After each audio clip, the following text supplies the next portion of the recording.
মেডিকেলের কাছে গিয়ে যদি বলে যে আমি অসুস্থ হব না, আমাকে একটা ট্রিটমেন্ট দাও, একদম। এইটা কিন্তু কোনো মেডিকেলের ট্রিটমেন্টে নেই। কিন্তু ফিওনা একাডেমি কিন্তু সেই জায়গাটার দায়িত্বটা নিয়েছে। একদম। কোনো মানুষ যদি এসে বলে যে আমি এ জীবনে আমার হার্ট অ্যাটাক হবে না, আপনি আমাকে ট্রিটমেন্ট দিন, একদম স্যার। আমরা তাকে গ্যারেন্টি দিয়ে বলতে পারি যে তুমি যদি এরকম এরকম জীবনযাপন করলে তার এই সমস্ত প্রবলেম এই জীবনে কেন কোনো জীবনেই হবে না। আমি একটাই মেসেজ দিতে চাই যে আপনারা যে যেখানেই থাকেন, যে প্রফেশনে থাকেন না কেন, হেলথকে কখনো টেকেন ফর গ্র্যান্টেড হিসেবে নেবেন না। কোনো হেলথ প্রবলেম না হলেও আপনারা হেলথকে সঠিক পরিমাণে মর্যাদা দিন, সুস্থ থাকুন, সঠিক খাবার খান, সঠিক লাইফস্টাইলে থাকুন, আর যতটা পারবেন প্রকৃতির সাথে থাকুন।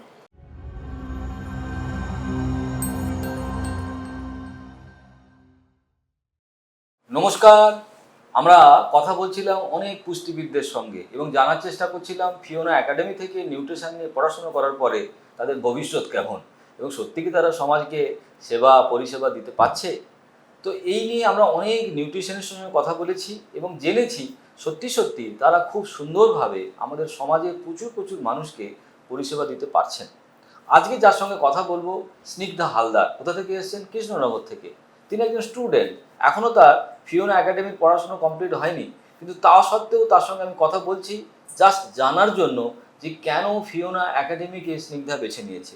স্নিগ্ধা, নমস্কার। নমস্কার স্যার। আজকে তোমার কাছে আমার প্রথম প্রশ্ন, এই যে স্টুডেন্টরা বড় হওয়ার জন্য তারা ডাক্তার, ইঞ্জিনিয়ার বা বিভিন্ন রকম ধরনের এমবিএ কোর্স তারা করে তাদের বিভিন্ন জায়গায় পৌঁছানোর জন্য, তো সেখানে এই ফিওনা একাডেমি থেকে পড়াশোনা করার চিন্তা কোথা থেকে এসছে মাথায়? স্যার, আমার অ্যাম্বিশনটাই ছিল যে আমি মেডিকেলে যাব আর মানুষকে সুস্থ করব। তো আমার ওয়েটা অন্য ছিল, কিন্তু আমি ভাবিনি যে নিউট্রিশন পড়েই আমি মানুষকে সুস্থ করতে পারি, কিন্তু আমার ওয়েটা অন্য ছিল। তো কেউ ডাক্তার, ইঞ্জিনিয়ার, সে যাই হয়ে যাক না কেন, তার সবার আগে মাথায় রাখা দরকার যে তার একটা সবথেকে মূল্যবান সম্পদ হচ্ছে তার জীবনে তার হেলথ। হেলথ সবার আছে, একজন ডাক্তারেরও আছে, একজন ইঞ্জিনিয়ারেরও আছে। তো ডাক্তার হওয়ার পরেও তার, আর ইঞ্জিনিয়ার হওয়ার পরেও তার হেলথের নলেজ, হেলথ সম্পর্কে জানা, হেলথ খারাপ হলে কি করে ঠিক করব সেই জানা এবং তার এডুকেশন নেওয়াটা খুব দরকার। কারণ আজকের দিনে আমি অনেক ডাক্তারকে দেখেছি। আমার যখন ডায়াবেটিস ছিল, আমি ডায়াবেটিসের ডাক্তারকে দেখাতে গেছি, আমার যে ডাক্তার তার নিজেরই আবার ডায়াবেটিস আছে, মানে তিনিও ওষুধ খান, আমাকেও ওষুধ খাওয়ান, মানে তার ডায়াবেটিস কিন্তু তিনি ওষুধ খেয়ে সুস্থ হতে পারেনি। তো সমাজে এরকম ঘটনা আমরা দেখি, মানে সে সেবা দেয় কিন্তু সে সেবা দেওয়ার জায়গায় কতটা সঠিকভাবে আছে সেটা কিন্তু সত্যি সত্যি বড় কোশ্চেন। কারণ আমাদের সুস্থভাবে বেঁচে থাকার জন্য আমাদের কোনটা প্রয়োজন, কারণ মেডিকেল তখনই আসে যখন কিনা একটা মানুষ অসুস্থ হয়ে পড়ে। কিন্তু যদি একটা মানুষ মেডিকেলের কাছে গিয়ে যদি বলে যে আমি অসুস্থ হব না, আমাকে একটা ট্রিটমেন্ট দাও, এইটা কিন্তু কোনো মেডিকেলের ট্রিটমেন্টে নেই। সে কি হোমিওপ্যাথি বলো, কি আয়ুর্বেদা বলো, কি আমাদের এলোপ্যাথি বলো, কিন্তু ফিওনা একাডেমি কিন্তু সেই জায়গাটার দায়িত্বটা নিয়েছে। কোনো মানুষ যদি এসে বলে যে আমি এ জীবনে আমার হার্ট অ্যাটাক হবে না, আমার ক্যান্সার হবে না, আমার আলসার হবে না, আমার ডায়াবেটিস হবে না, আমার ফ্যাটি লিভার হবে না, আমার ওবেসিটি হবে না, আপনি আমাকে ট্রিটমেন্ট দিন, আমরা তাকে গ্যারেন্টি দিয়ে বলতে পারি যে তুমি যদি এরকম এরকম জীবনযাপন করো, এই ধরনের খাবার খাও, সেই খাবারটা তৈরি করবে কিভাবে, সেই খাবারটাকে ডিটক্সিফাই করবে কিভাবে, সেই খাবারটার সঙ্গে সুপারফুড কী কী ব্যবহার করলে তার এই সমস্ত প্রবলেম এই জীবনে কেন কোনো জীবনেই হবে না। তো সেইটা কিন্তু আমরা করতে পেরেছি, এটা আমাদের কাছে একটা বড় শক্তি বলতে পারো, পাওয়ার বলতে পারো। সো আচ্ছা স্নিগ্ধা, এই যে তুমি নিউট্রিশন নিয়ে পড়াশুনো করছো, এরপরে তোমার কি কি প্ল্যান আছে?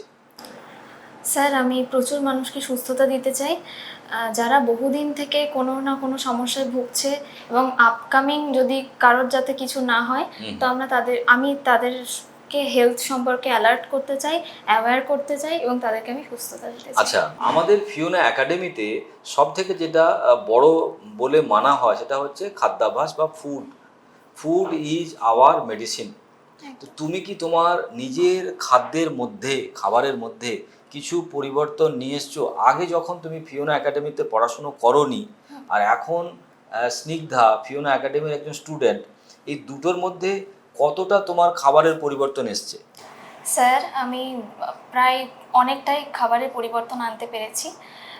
যেমন ব্রেকফাস্টটা আমি আপনাদের যা বলা আছে সেরকমই মানে করি। পুরোটাই ফ্রুটস কাঁচা? পুরোটাই ফ্রুটস প্লাস প্রোটিন হিসেবে আমি ছাতু খাই। আচ্ছা আর আমি মুগ ডাল খাই, আচ্ছা, সবুজ মুগ। স্প্রাউটস, মুগ ডাল, এগুলো হ্যাঁ। সব প্রোটিন ভিটামিন যা কিছু বলছি। আচ্ছা। একদম। আর তারপরে ভাতের ব্যাপারটা, ভাত কম খাই। আর যদি আমি কখনো বাইরে কিছু খেয়েও ফেলি তাহলে কিভাবে নিজেকে ডিটক্সিফাই করতে হবে সেটাও আমি ফলো করি। আর রাতের খাবারটা 8টার মধ্যে কমপ্লিট। বাহ। সো দর্শক বন্ধুরা, আমরা দেখেছি আমাদের নিউট্রিশনিস্টদের ইন্টারভিউ নেওয়ার জন্য যে অনেক নিউট্রিশনিস্ট আমাদের কাছে এসেছেন, তারা নিউট্রিশন ইন্টারভিউ দিয়ে আমাদের কোম্পানিতে চাকরি করবেন বলে। তো এরকম একজন নিউট্রিশনিস্ট এসেছেন, তিনি ওয়েট ম্যানেজমেন্ট করেন। তো তার নিজের ওয়েট কত, 80 কিলো। তিনি বলছেন না না না, আমি নিউট্রিশনের সম্বন্ধে সব জানি, তো আমার ওজনটা একটু বেড়ে গেছে, তার কারণ আমি এত বিজি থাকি, সেই জন্য। আমি বললাম আপনি কী খান? বলছে এই যে প্রোটিন ভিটামিন মিনারেল যেটা সবাই খায়, সকালবেলা উঠে রুটি তরকারি সবজি, দুপুরবেলা ভাত মাছ, রাত্রিবেলা মোটামুটি। আমি বললাম মাছ মাংস খান তো? বলে হ্যাঁ হ্যাঁ সেটা তো খাই, সেটা না খেলে প্রোটিন কোথা থেকে পাবো? তার মানে ভাবুন, ওই নিউট্রিশনিস্ট সেই জায়গায় দাঁড়িয়ে স্নিগ্ধা আজকে পড়াশোনা শুরু করেছে, তার সঙ্গে সঙ্গে নিজের স্বাস্থ্যকে সুস্থ করা কিন্তু শুরু করে দিয়েছে। সো এটা একটা বিশাল বড় ব্যাপার, তার কারণ সে কতজনকে সুস্থ করতে পারবে সেটার থেকে সে নিজেকে সুস্থ করতে পেরেছে এরকম একটা পড়াশোনার মাধ্যমে, এটা কিন্তু অনেক বড় ব্যাপার। সো স্নিগ্ধা, তুমি তোমার যে সমস্ত বন্ধু বান্ধব তোমার সমাজে বা তোমার আত্মীয় পরিজনদের মধ্যে যারা আছেন, তাদেরকে তুমি কি মেসেজ দিতে চাও? আমি একটাই মেসেজ দিতে চাই যে আপনারা যে যেখানেই থাকেন, যে প্রফেশনে থাকেন না কেন, হেলথকে কখনো টেকেন ফর গ্র্যান্টেড হিসেবে নেবেন না।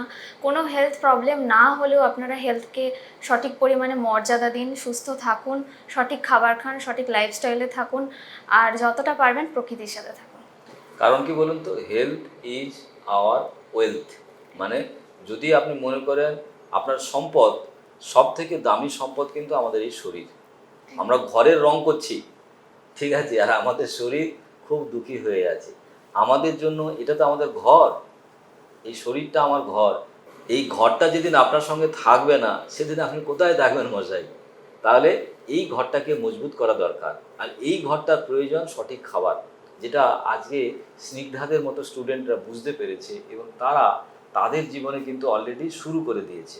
সো স্নিগ্ধা আজকে আমার অতিথি, তাই আমি আমার তরফ থেকে স্নিগ্ধাকে একটা ছোট্ট উপহার দেওয়া, র ফুড লাইফ একটা বই আমারই লেখা, কিভাবে কাঁচা খাবার খেলে, র ফুড খেলে আমরা সুস্থ থাকতে পারি, সমস্ত মেডিকেল প্রবলেম থেকে বাঁচতে পারি, তার ব্যাপারেই লেখা আছে। সো এটা আমার তরফ থেকে তোমাকে। Thank you sir. দর্শক বন্ধুরা, আমরা স্নিগ্ধার সঙ্গে কথা বলছিলাম। স্নিগ্ধার ফোন নাম্বার আমরা নিচে ভিডিওর নিচে দিয়ে দেব। যদি আপনারা স্নিগ্ধার সঙ্গে যোগাযোগ করতে চান, সত্যি সত্যি স্ক্রুটিনি করতে চান যে ওর পড়াশোনা কেমন চলছে, আদৌ কি এসব সত্যি কথা বলছে, তো আপনারা জানতে পারেন এবং বোঝার চেষ্টাও করতে পারেন। আর যদি স্নিগ্ধার সহযোগিতা লাগে, কারণ ও এখন প্রায় অনেকটাই জেনে ফেলেছে আমাদের নিউট্রিশন এডুকেশান নিয়ে, ডিটক্সিফিকেশান নিয়ে, সে সম্বন্ধেও কিন্তু স্নিগ্ধা আপনাদেরকে সহযোগিতা করতে পারে। আজকে আমরা এখানেই শেষ করব আমাদের ভিডিও, কারণ প্রচুর স্নিগ্ধারা ওয়েট করছে, তাদের সঙ্গে কথা বলতে হবে। সো আজকে ধন্যবাদ সবাইকে, এখানেই শেষ করব।